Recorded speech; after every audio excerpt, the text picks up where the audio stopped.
नमस्ते दोस्तों, कैसे हैं आप लोग। आशा करता हूं कि आप लोग अच्छे होंगे। आज की इस वीडियो में हम समझेंगे रेलवे के अंदर जो है एएलपी और टेक्नीशियन का बहुत ही अच्छी वैकेंसी आने वाली है। दोस्तों, इस वीडियो में हम आपको बताएंगे ए टू जेड जानकारी, यानी पूरा डिटेल्स बताएंगे जो वैकेंसी आने वाली है और यह वैकेंसी कब तक आ जाएगी। पूरा डिटेल्स हम आपको बताएंगे, जिसमें कि सिलेबस क्या होने वाला है, फी कितना लगने वाला है, क्या क्या चीज आपको पढ़ना है, योग्यता क्या मांगा गया है, ए टू जेड जानकारी हम आपको इस वीडियो में देंगे। तो चलिए शुरू करते हैं। दोस्तों, सबसे पहले देखिए, ये वैकेंसी रेलवे के द्वारा निकलेगा, जिसमें कि एएलपी आप देख सकते हैं, टेक्नीशियन देख सकते हैं, दो तरह का पोस्ट देख सकते हैं। और भी पोस्ट पर वैकेंसी निकलेगा, लेकिन हम डिटेल्स में जो है एएलपी पोस्ट होता है, उसके बाद टेक्नीशियन जो पोस्ट होता है, इस पे हम बात करेंगे। ठीक है, तो यहाँ पर देखिए, टोटल पोस्ट की बात करें तो 60,000 से प्लस वैकेंसी आने वाली। कितना? 60,000 से प्लस वैकेंसी आने वाली है। समझ गए? यहाँ पर मैंने आपको बताया, आपको विश्वास कैसे होगा, चलिए हम आपको बताते हैं। भास्कर के न्यूज में यह दिया गया है, उस पेपर के माध्यम से सबसे पहले हम छोटा सा क्लिप आपको दिखाते हैं, उसके बाद ये प्रोसेस हम आपको बताएंगे। तो चलिए हम मोबाइल की स्क्रीन पे चलते हैं। दोस्तों, यहाँ पर आप देख सकते हैं कि यह दैनिक भास्कर का फोटो है, मतलब एक पेपर का कटिंग है, जिसमें कि आप देख सकते हैं पटना 8/10/2022 को यह पेपर जो है लॉन्च हुआ है। ठीक है, आप वेबसाइट के माध्यम से जो है देख सकते हैं। ठीक है, इसके बाद देखिए, चलिए हम यहाँ से आपको जानकारी देते हैं। ठीक है, ऊपर की तरफ हम स्क्रॉल करते हैं। स्क्रॉल करने के बाद जो है यहाँ पर आपको डिटेल्स देखने को मिलेगा। ठीक है, चलिए हम यहाँ पर देखते हैं। ठीक है, यहाँ पर स्पष्ट रूप से दिया गया, यहाँ पर आप देख सकते हैं, रेलवे देश भर में 1.5 लाख पदों पर भर्तियां रहेगा, 3 लाख पद खाली, यहाँ पर आप देख सकते हैं। ठीक है, यहाँ पर आपको सारी जानकारी दी जाएगी, इसलिए वीडियो को डिटेल्स में देखना जरूरी है। ठीक है, देखिए, रेलवे अगले 5 महीने के अंदर यानी अप्रैल 2023 से पहले पूरे देश में प्रमोशन और नई नियुक्तियों से 3 लाख से अधिक पदों को भरने जा रहा है, जिसमें 1.52 लाख नई भर्तियां होगी। पहले रेलवे ने 10 वर्ष इसी में जो है उसको छोड़िए, लेकिन 1.5 लाख भर्तियों पर यहाँ पर बहाली निकालेगा। और मेन चीज जो मिशन देखिए, यहाँ पर देखिए लिखा हुआ है परमिशन मोड अगले 5 माह में पूरा करने का निर्देश दिए, मतलब अगले 5 महीना के अंदर में जो है यह वैकेंसी पूरा हो जाएगा। और यहाँ पर जो 1.52 जो है लाख जो दिया हुआ है, लगभग 1.5 लाख से ज़्यादा वैकेंसी जो दिया हुआ है, ये वैकेंसी आएगी। ठीक है, यहाँ पर आप देख सकते हैं। ठीक है, तो चलिए यहाँ पर हमने आपको बता दिया। इसके बाद देखिए, यहाँ पर जो दिया गया है, कितना क्या चीज़ सीट खाली है, यहाँ पर दिया गया है रेलवे के अंदर क्या क्या सीट खाली है, यहाँ पर आप देख सकते हैं। ज़्यादा हम आपको नहीं बताएंगे, मेन चीज़ हम आपको बता देते हैं। यहाँ पर हो सकता है तो आप इसका स्क्रीनशॉट ले सकते हैं। चलिए, हमने जूम किया हुआ है, आप अपने हिसाब से पढ़ लीजिएगा। ठीक है, वैसे मेन चीज़ जो यहाँ पर दिया गया, ठीक है, मेन चीज़ जो यहाँ पर दिया गया है, आप देख सकते हैं, नियमित कर्मचारी इकाई दायित्व से 11,000, 10,000, लाख, 10 लाख, यानी कि 12,52,347 संविदा कर्मचारी, ये सारा कुछ पद दिया हुआ है। ठीक है, तो यहाँ पर मैंने आपको पेपर के माध्यम से जो आपको प्रूफ दिखा दिया। दोस्तों, इसके बाद हम आगे का प्रोसेस समझते हैं। जैसे कि यहाँ पर आप देख सकते हैं, मैंने आपको बता दिया टोटल पोस्ट जो है 60,000 से प्लस आने वाला है। ठीक है, एज की बात करें तो यूआर के लिए है, यानी जनरल के लिए है 18 से 30 वर्ष। ठीक है, इसके बाद ओबीसी के लिए 18 से 33 वर्ष और एससी एसटी के लिए है 18 से 35 वर्ष। इसके बाद फी की बात करें तो जनरल ओबीसी वाले को 500 रुपया का पेमेंट करना होगा। उसके बाद एससी या एसटी है, अगर आप एससी या एसटी या विकलांग है तो 250 रुपये का पेमेंट करना होगा। अगर आप ऑल कैटेगरी फीमेल है तो यहाँ पर आपको जो है 250 का पेमेंट करना होगा। समझ गए? इस वीडियो में मैंने यहाँ तक बता दिया आपको। अब करेक्शन फी क्या है, देखिए, अगर आपका फॉर्म भरते समय कुछ मिस्टेक हो जाता है तो आपको, अगर आप उसका सुधार करते हैं, करेक्शन करते हैं, तो आपको 100 रुपया का फी देना होगा यहाँ पर। ठीक है, यहाँ तक क्लियर है?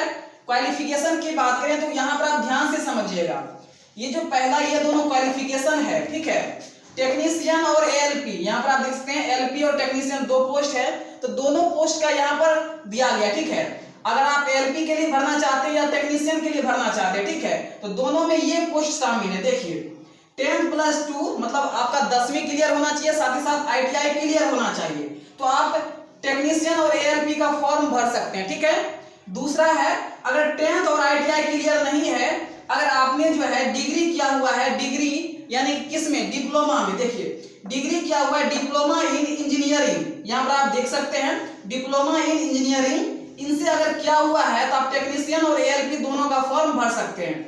ये हो जाए या ये हो जाए, 10th ITI हो जाए या डिप्लोमा हो जाए, ठीक है। इसमें आप समझ चुके हैं। इसमें तो अगर कुछ भी है तो दोनों का आप पोस्ट भर सकते हैं, मतलब दोनों पोस्ट के लिए अप्लाई कर सकते हैं, ठीक है। अब देखिए टेक्नीशियन का थोड़ा सा अधिक और दिया है, ठीक है। अगर ये दोनों नहीं है तो आप, अगर ये दोनों आपके पास नहीं है तो एलपी का आप नहीं भर सकते, ठीक है। लेकिन टेक्नीशियन में थोड़ा सा चांस है कि अगर ये दोनों भी नहीं है तो टेक्नीशियन वाले के लिए जो है यहां पर आप देखिए कि टेक्नीशियन वाले के लिए जो है यहां पर अलग से दिया गया 10+2 with physics chemistry math subject. देखिए 10th आपका कंप्लीट है लेकिन आईटीआई कंप्लीट नहीं है तो आप फॉर्म नहीं भर सकते। यहां पर आप देखिए 10th प्लस आईटीआई दोनों है तब आप टेक्नीशियन और एएलपी का फॉर्म भर सकते हैं। डिग्री डिप्लोमा और इंजीनियरिंग है तो आप टेक्नीशियन और एएलपी का फॉर्म भर सकते हैं। लेकिन ये दोनों नहीं है तो आप एएलपी का तो बिल्कुल नहीं भर सकते। अगर ये दोनों नहीं रहेगा तो एएलपी का फॉर्म नहीं भर सकते। लेकिन अगर ये दोनों भी नहीं रहेगा तो टेक्नीशियन का आप फॉर्म भर सकते हैं, उसके लिए अलग से दिया गया है। अगर आपका 10+2 यानी कि 12th क्लियर है तो आप यहाँ पर फॉर्म भर सकते हैं। 12th जो होना चाहिए साइंस से होना चाहिए, जिसमें कि फिजिक्स केमिस्ट्री मैथ रखा गया, ये तीनों सब्जेक्ट होना चाहिए, तभी आप फॉर्म भर सकते हैं, ठीक है। क्वालिफिकेशन आप समझ चुके हैं। अब देखिए यहाँ पर सिलेबस क्या होने वाला है। आपका सीबीटी एग्जाम यानी कंप्यूटर बेस्ड एग्जाम जो होगा 1 होगा फिर 2 होगा, उसके बाद 2 में जो है 2 पार्ट है, पार्ट 1 पार्ट बी, ठीक है। तो दोनों का हम आपको पूरा डिटेल्स बताते हैं, ठीक है। देखिए सीबीटी 1 में जो सिलेबस रखा गया है, पहला जो सीबीटी 1 होगा आपका, जिसमें कि आपका 75 क्वेश्चन पूछा जाएगा। कितना? 75 क्वेश्चन, और 60 मिनट का आपको टाइम दिया जाएगा, ठीक है। 1 मिनट भी एक क्वेश्चन के लिए नहीं देता है, समझ गए। 60 मिनट का आपको टाइम देगा। नेगेटिव मार्किंग की बात करें तो 1/3 है, 3 गलती पे आपका 1 नंबर कटेगा। यानी कि आपने जो 3 गलती की उसका तो नंबर कटेगा ही, लेकिन 3 गलती को छोड़कर अगर आपने सही भी बनाया हुआ है उसमें से भी 1 नंबर कट जाएगा, समझ गए। नेगेटिव मार्किंग आप समझ चुके हैं। इसके बाद देखिए क्या क्या सिलेबस है। रीजनिंग से 20 क्वेश्चन, मैथ से 20 क्वेश्चन, जनरल साइंस से जो है 25 क्वेश्चन, करंट अफेयर्स से जो है 10 क्वेश्चन, टोटल हो जाएगा यहाँ पर 75 क्वेश्चन, समझ गए। सीबीटी 1 जो है क्वालिफाई, जैसे प्री होता है, प्री और मेंस का एग्जाम होता है तो उसी तरीके से ये भी होता है। मान लीजिए प्री है, ठीक है। इसके बाद देखिए सीबीटी 2 का जो एग्जाम होगा, इसमें देखिए सीबीटी 1 ये हो गया, सीबीटी 2 का जो एग्जाम होगा, सीबीटी 2 पर ही मेरिट आपका बनेगा। इसी के अनुसार जो है आपको क्वालिफिकेशन, मतलब आपको रिजेक्ट किया जाएगा या एक्सेप्ट किया जाएगा, आपका ज्वाइनिंग लिया जाएगा, इसी के अनुसार किया जाएगा, इसी के अनुसार मेरिट बनेगा, ठीक है। देख लीजिए, देखिए सीबीटी 2 में जो है सिलेबस जो रखा गया है, पार्ट ए में सिलेबस है मैथ से 25 क्वेश्चन, रीजनिंग से 25 क्वेश्चन, जीके या करंट अफेयर्स से 10 क्वेश्चन, साइंस और इंग्लिश, मतलब साइंस और इंग्लिश दोनों से जो है यहाँ पर 40 क्वेश्चन पूछा जाएगा, समझ गए। टोटल समझ लीजिए तो 40 + 50, 25 75 25 100, यानी टोटल 100 क्वेश्चन यहाँ पर आपसे पूछा जाएगा, ठीक है। और इसी पे आपका मेरिट बनेगा, समझ गए। देखिए पार्ट बी में जो एग्जाम होता है वो सिर्फ क्वालिफाई के लिए है। अगर उसमें पास कर जाते हैं तो उसमें आपका मेरिट नहीं बनता है, ठीक है। क्वालिफाई हो जाते हैं तो आप इसके लिए एलिजिबल हो जाते हैं। अगर इसमें क्वालिफाई नहीं होते हैं तो आपको डायरेक्ट छांट दिया जाएगा, ठीक है। लेकिन अगर आप इसमें क्वालिफाई हो जाते हैं और आपका हाईएस्ट नंबर आता है तो इसके अनुसार इसमें आपका मेरिट बन जाएगा। इस चीज को आप समझ गए। देखिए पार्ट बी में जो दिया ये क्या है, क्वालिफाई के लिए सिर्फ, ठीक है। इसमें सिर्फ आपका पास होना जरूरी है, ठीक है। तो देखिए इसमें आपका 75 क्वेश्चन पूछा जाएगा। कितना?